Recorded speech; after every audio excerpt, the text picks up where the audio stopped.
our first topic is rate of reactions.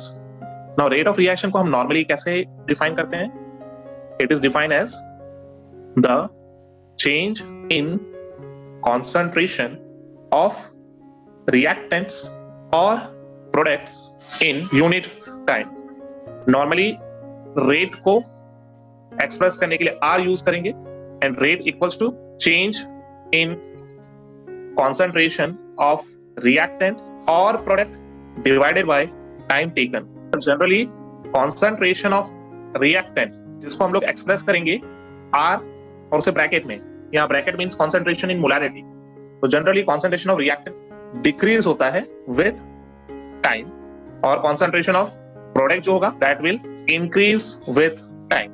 इसलिए हम लोग क्या करते हैं, जब भी रिएक्टेंट के concentration को चेंज करते हैं हम लोग, that time हम लोग एक्सप्रेस करते हैं by नेगेटिव साइन, और जब प्रोडक्ट की कॉन्सेंट्रेशन की चेंज को एक्सप्रेस करते हैं then we use positive sign. But हमें पता है कि negative sign positive sign use करने का एक और रीजन है कि रेट कभी नेगेटिव नहीं हो सकता, और जब हम लोग रिएक्टेंट के टर्म्स में कैलकुलेशन करते हैं एट दैट टाइम हमारा डिफरेंस नेगेटिव आता है, तो हम लोग क्या करते हैं, उसे पॉजिटिव बनाने के लिए उसे मल्टीप्लाई बाय -1 करते हैं. तो ये नेगेटिव साइन यूज करने का एक बेनिफिट ये भी है कि हमारा जो रेट नेगेटिव आ जाएगा वो एक्चुअली पॉजिटिव हो जाता है. अब यहाँ पे रेट की यूनिट और डायमेंशंस क्या होंगे, तो इट इज कॉन्सेंट्रेशन पर टाइम. नॉर्मली कॉन्सेंट्रेशन को कैसे एक्सप्रेस करेंगे, कॉन्सेंट्रेशन को हम लोग यहाँ पे एक्सप्रेस करते हैं in molarity capital M which is actually mole per litre. And time को कैसे एक्सप्रेस करते हैं, टाइम को एक्सप्रेस करने के लिए हमारे पास कई सारे यूनिट्स हैं. We can use seconds, we can use minutes, we can use hours, या फिर हम चाहे तो ईयर्स भी यूज कर सकते हैं, depends on type of reaction. और अगर हमें कॉन्सेंट्रेशन को SI सिस्टम में यूज करना है तो SI सिस्टम में कॉन्सेंट्रेशन को एक्सप्रेस कर सकते हैं इन मोल पर मीटर क्यूब, लेकिन हम जनरली मोल पर लीटर यूज करना प्रीफर करेंगे. अब रेट ऑफ रिएक्शन को हम लोग दो डिफरेंट वेज से एक्सप्रेस कर सकते हैं. First is average rate, that is R average, and second is instantaneous rate, that is R instantaneous. So our next topic is average rate of reaction. अब ये average rate of reaction कहाँ use करना है, it is applied on the reactions where the time interval is more. तो मैं यहाँ पे mention कर देता हूँ, it is measured over a definite time interval. अब इसको समझने के लिए एक एग्जांपल देखते हैं. एक नॉर्मल सा हाइपोथेटिकल रिएक्शन है जहां पे reactant R is converting into product P. अब अगर मुझे यहाँ पे रेट फाइंड आउट करना है, और यहाँ पे जो time duration it is a longer time duration, rate of reaction is measured as R average. ठीक है, तो यहाँ पे R एवरेज का फॉर्मूला क्या हो जाएगा, R average equals to decrease in concentration of reactant upon time taken, या फिर हम इसको लिख सकते हैं R average equals to minus delta R upon delta T. Delta means change.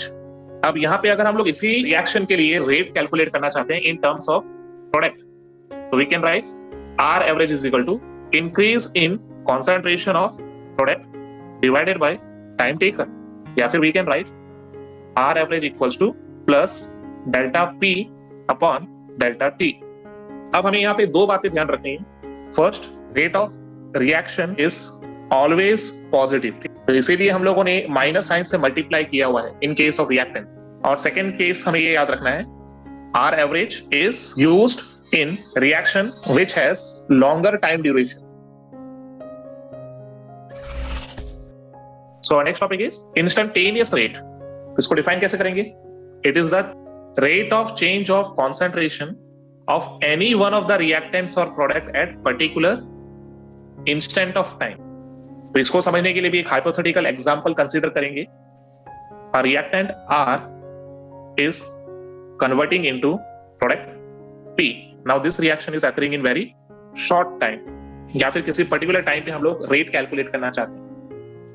अब क्योंकि टाइम ड्यूरेशन हमें इंस्टेंट दिया है, दैट्स व्हाई डेल्टा T की वैल्यू क्या समझ लेंगे, डेल्टा T टेंड्स टू 0. तो यहाँ पे अब हम रेट कैलकुलेट करेंगे, then rate of reaction is measured by R instantaneous. So R instantaneous को कैसे एक्सप्रेस करेंगे, R instantaneous equals to, now for reactants it is minus dr upon dt, and for product क्या हो जाएगा, r instantaneous equals to plus dp upon dt। अब यहाँ पे ये जो d है ये क्या एक्सप्रेस कर रहा है, d इज स्मॉल चेंज। अब यहाँ पे भी हमें दो बातें याद रखनी है, first rate is always positive, और सेकंड हमें ये याद रखना है it is applied on reactions where concentration changes in a very short time. So our next topic is graphical representation of average and instantaneous rate with respect to concentration of reactants. अब इसके लिए हमें graph draw करना है, तो graph में पहले हम दो एक्सिस ड्रॉ कर लेते हैं।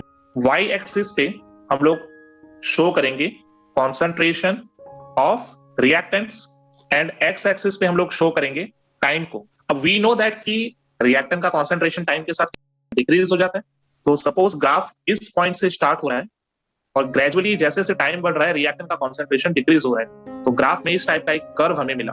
अब जहां से ग्राफ स्टार्ट हो रहा है ये पॉइंट, इस पॉइंट पे टाइम क्या होगा, टाइम होगा 0, यानी रिएक्शन स्टार्ट नहीं हुआ है। तो इस समय जो कॉन्सेंट्रेशन होता है ये क्या होगा, मैक्सिमम। तो ये कॉन्सेंट्रेशन को हमेशा हम एक्सप्रेस करते हैं R0 से, that is the initial concentration. Suppose कि रिएक्शन जो है उसके अंदर हमने एक फिक्स टाइम इंटरवल डिसाइड किया, सपोज टाइम इंटरवल यहां से स्टार्ट हो रहा है फ्रॉम दिस पॉइंट। अब इस पॉइंट पे जो टाइम इंटरवल है इसको और x और y एक्सिस पे अगर हम लोग इंटरसेक्ट करें तो हमें कॉन्सेंट्रेशन और टाइम मिल जाएगा। तो यहाँ पे जो टाइम है इट इज t1 और यहाँ पे जो कॉन्सेंट्रेशन है रिएक्टेंट का दैट इज R1। रिएक्शन इस पॉइंट पे जाके कंप्लीट हुआ। जो सेकेंड पॉइंट है अब हम इसको इंटरसेक्ट करेंगे और यहां से हम लोग नया कॉन्सेंट्रेशन और टाइम लिखेंगे।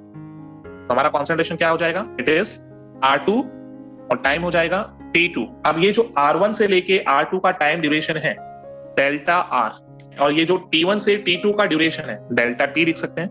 यहां से हम लोग क्या कैलकुलेट कर सकते हैं, we can calculate R average, it is minus R2 minus R1 divided by T2 minus T1। और यहाँ पे हम लोग देख सकते हैं कि R2 जो है वो यहाँ इस पॉइंट पे है, R1 ऊपर है, यानी R1 का कॉन्सेंट्रेशन ज्यादा है, R2 स्मॉल है, इसलिए हमारा जो आंसर आएगा वो नेगेटिव आएगा। और इसलिए हमने माइनस साइन के साथ कॉन्सेंट्रेशन को एक्सप्रेस किया है ताकि हमारा फाइनल आंसर पॉजिटिव आए।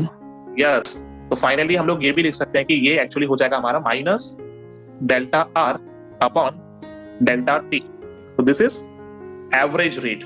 ग्राफ में हमने एवरेज रेट यहां से कैलकुलेट कर लिया। नाउ हमें इंस्टेंटेनियस रेट कैलकुलेट करना है। अब इंस्टेंटेनियस रेट के लिए हमें क्या करना पड़ेगा, किसी पर्टिकुलर टाइम पे रेट कैलकुलेट करना है।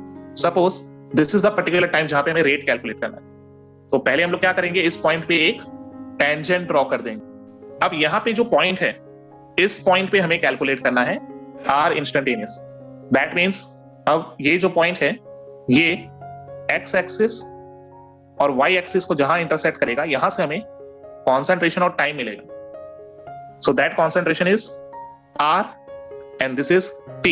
तो इस पॉइंट पे जो हम कैलकुलेशन करेंगे that calculation is actually R instantaneous, it is equal to minus dr upon dt।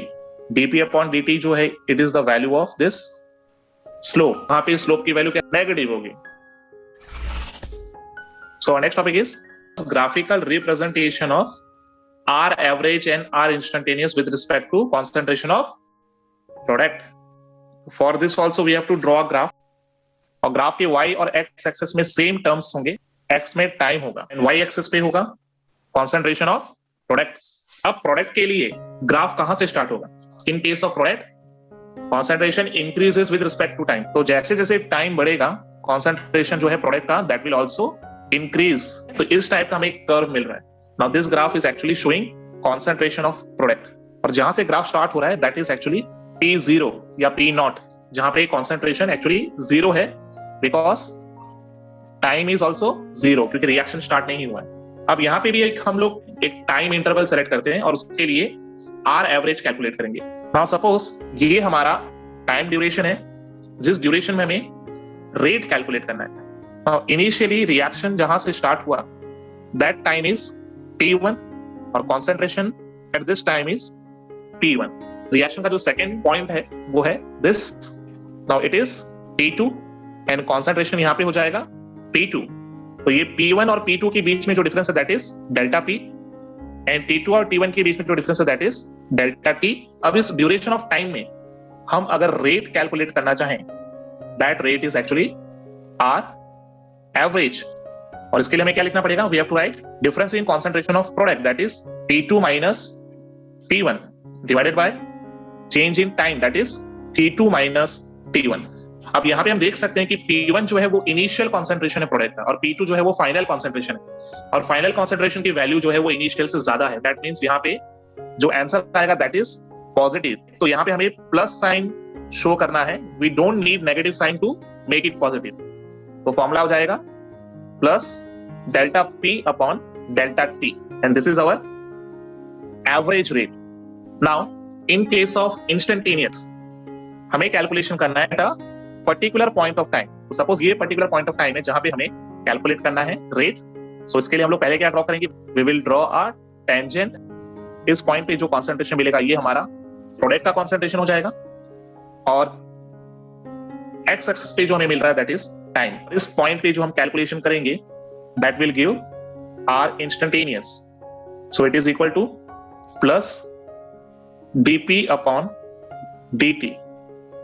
अच्छा, ये dp अपॉन dt हमने कहां से शो किया, टेंजेंट ड्रॉ करके we can write dp upon dt जो है it is the value of this slope. तो यहां पे मैं मेंशन कर देता हूं it is positive slope. So this one is instantaneous rate.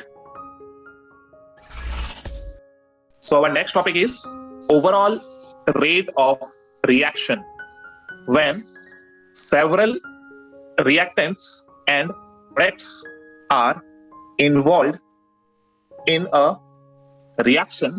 Then the individual rates of the components, means both reactants and product, may differ as they would depend on their stoichiometric coefficients। अगर differ करेंगे तो उसको हम लोग solve कैसे करते हैं, we will divide them. एक एग्जांपल के थ्रू समझते हैं। सपोज एक रिएक्शन है A plus 2B gives 3C plus 4D। अब इस रिएक्शन के अंदर हम देख सकते हैं कि दो रिएक्टेंट्स हैं, दो प्रोडक्ट, सबके कोफिशिएंट डिफरेंट है, सबके लिए कॉमन वैल्यू चाहिए। तो क्या करना पड़ेगा, रेट को डिवाइड करेंगे coefficients to get unique value for overall rate of reaction. We have to divide individual rates by their coefficients. So overall rate क्या हो जाएगा, A के लिए क्या हो जाएगा, it is minus delta A upon delta T, क्योंकि A के मोल्स कितने हैं, only 1। yes, लेकिन B के केस में क्या हो जाएगा, minus 1/2, then delta B upon delta T, क्योंकि B के 2 मोल्स थे तो हमने कोफिशिएंट 2 से उसको डिवाइड कर दिया। सिमिलरली प्रोडक्ट के केस में अगर हमारा प्रोडक्ट C है तो what we have to write, it will be plus 1/3 delta C upon delta T, and for product D it will be plus 1/4 delta D upon delta T. It is applicable for all reactions having more than one reactants or products with different coefficients. So reaction type 1 where the stoichiometric coefficients of reactants and products are 1.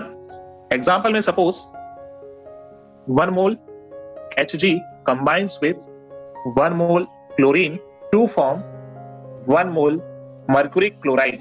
अब इसका equation क्या हो जाएगा, Hg liquid plus chlorine gas reacts to form HgCl2 solid. Now इसके लिए अगर हम लोग R एवरेज कैलकुलेट करेंगे तो रिएक्टेंट्स एंड प्रोडक्ट के टर्म्स में इक्वेशन क्या होगी, it is equal to minus delta Hg upon delta T, या फिर हम क्या लिख सकते हैं, it is equal to minus delta Cl2 upon delta T, और in terms of product we can write it is plus delta HgCl2 upon delta T।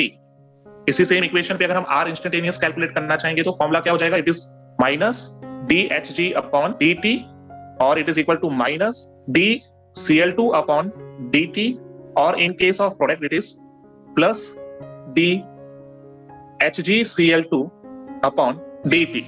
अब एक चीज यहां नोटिस की है कि जो भी रेट है रिएक्टेंट्स के डिसअपीयरेंस का या जो प्रोडक्ट के अपीयरेंस का, ये दोनों कैसा है, सेम है, क्योंकि किसी भी टर्म में मोल्स डिफरेंट नहीं है, ठीक है। यानी जितने मोल्स Hg के कंज्यूम हो रहे हैं उतने ही मोल्स क्लोरीन के कंज्यूम हो रहे हैं और सामने प्रोडक्ट में उतने ही मर्क्यूरी क्लोराइड फॉर्म हो रहे हैं। So we can write rate of disappearance of reactants is equal to rate of appearance of product.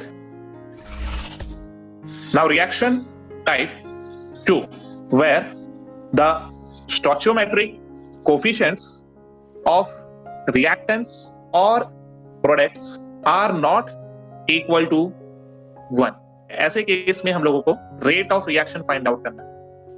For example, if 2 moles of HI decomposes to produce 1 mole H2 and 1 mole I2, equation क्या हो जाएगा, it is 2HI gaseous decomposes to produce H2 gas plus I2 gas।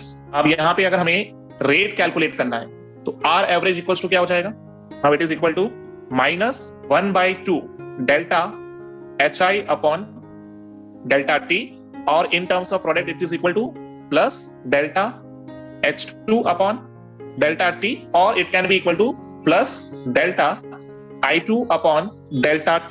और R instantaneous calculate करना चाहे तो क्या हो जाएगा, it is equal to minus 1/2 DHI upon dt equals to plus DH2 upon dt is equal to plus DI2 upon dt।